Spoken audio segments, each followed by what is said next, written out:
निर्माण कार्यक्रम के संचालक पद्मनाभ धारा अपने समाज दर्शकों के समक्ष आध्यात्मिक प्रकरण ईश्वर ढूंढने निकले हो ये टॉपिक सदगुरु जग्गी वासुदेव जी का है,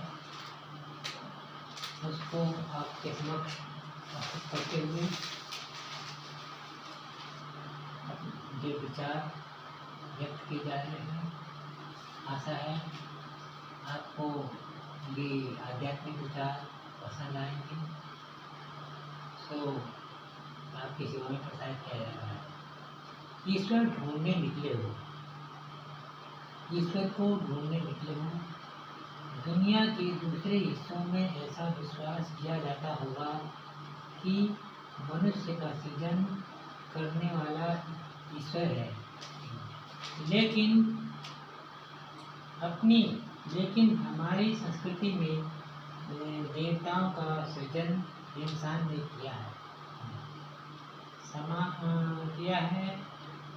मानव को उच्चतम अवस्था तक पहुँचाने में सहायक के रूप में जहाँ अनेक देवता सृजित किए गए, उनमें से कुछ देवता आकर्षक हैं, कुछ डराने वाले हैं, कुछ प्रेम स्वरूप हैं, कुछ उग्र मूर्ति हैं। इनमें से हर एक रूप का मानव के विकास के लिए उपयोग किया गया। तब क्या ईश्वर केवल काल्पनिक पात्र है? क्या हमें उनके बारे में चिंता नहीं करनी है? एक छोटा सा बीज माटी के अंदर गिरने पर विशाल वृक्ष के रूप में बढ़ जाता है। कैसे इस बीज से किसी तरह का पेड़ उगेगा?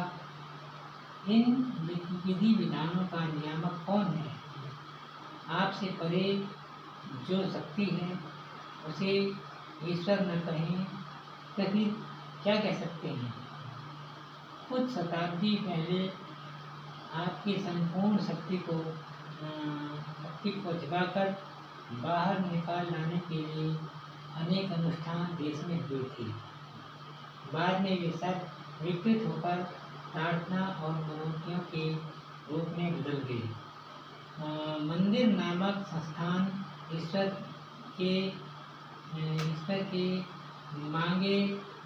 से मांगे पेश करने का दरबार नहीं है।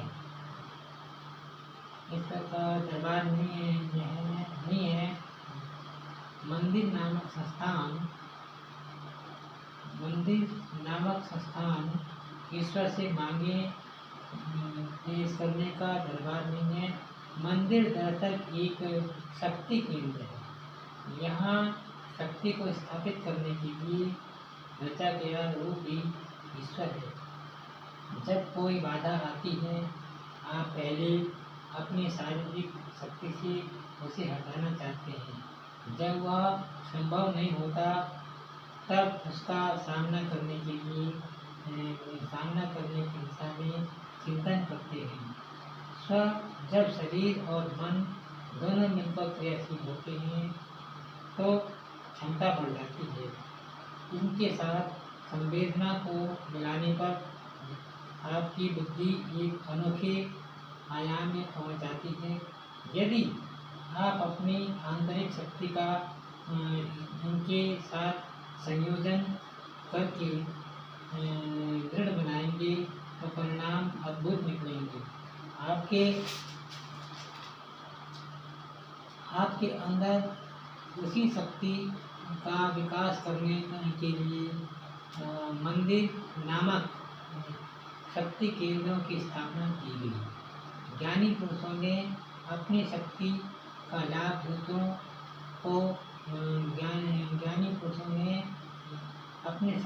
लाभ दूसरों को मिले इस उद्देश्य से निवेश के रूप में मंदिरों का निर्माण किया।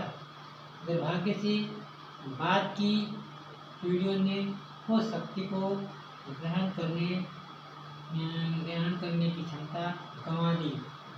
फिर भी मन में छल कपट के बिना 100% निष्ठा के साथ मंदिरों में जाएंगे तो वह शक्ति काम करेगी। ये वाक्य वास्तव में जो है दर्शनीय है कि फिर भी मन में छल कपट के बिना 100% निष्ठा के साथ मंदिरों में जाएंगे तो वह शक्ति काम करेगी। यदि आपके अंदर यह जानने की इच्छा जाग उठे कि ईश्वर का अस्तित्व है या नहीं, तो आप इससे खोजकर जानेंगे। अपनी इस खोज को तलाश को खुद अपने से शुरू कीजिए। यदि यह बात सही है कि असीम परमेश्वर सब जगह व्याप्त है, तो आपके अंदर भी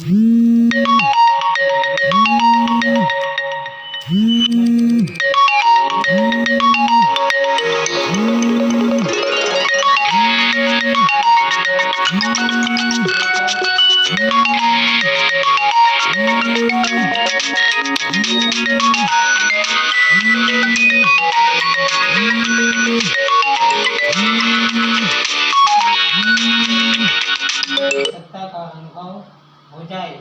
यदि अपने अंदर ईश्वर की सत्ता का अनुभव हो जाए तो अपने अंदर ईश्वर की सत्ता का अनुभव हो जाए तो फिर आप मान सकते हैं कि वह यहाँ भी हो सकता है, वहाँ भी हो सकता है। थोड़ा बीच में ध्यान आ गया था, तो इसी का प्रकरण पुनः दोहराते हैं। यदि यह बात सही है कि असीम परमेश्वर सब जगह व्याप्त है, तो आपके अंदर भी उसका वजूद होना जरूरी है ना। साकार रूप में उसे ढूंढना छोड़कर पहले देवत्व को अपने अंदर ढूंढकर देखिए। यदि अपने अंदर ईश्वर की सत्ता का अनुभव हो जाए तो फिर आप मान सकते हैं कि आप वह यहाँ भी हो सकता है और वहाँ भी हो सकता है। ये विचार सदगुरु जग्गी वासुदेव जी महाराज के हैं, जो समाचार पत्र हिंदुस्तान के है, मनसा वाचा कर्मणा हेडिंग से के अंतर्गत है, कॉलम के अंतर्गत है। और ये पृष्ठ 15 देहरादून शुक्रवार 15 मई 2026 का ये पेपर है और यह पृष्ठ संख्या 10 से ये उद्धृत अंश किया गया है। यह अंश उद्धृत किया गया है। यह हमें आशा ही नहीं वरन पूर्ण विश्वास है कि अपने समाज दर्शकों को ये सार गर्भित लेख पसंद आया होगा। इस लेख का मनन अनुशीलन करने के लिए आपका हार्दिक अभिनंदन, सुस्वागतम, धन्यवाद। Thank you very much for your kindness, for hearing, looking and taking this video. And thanks again.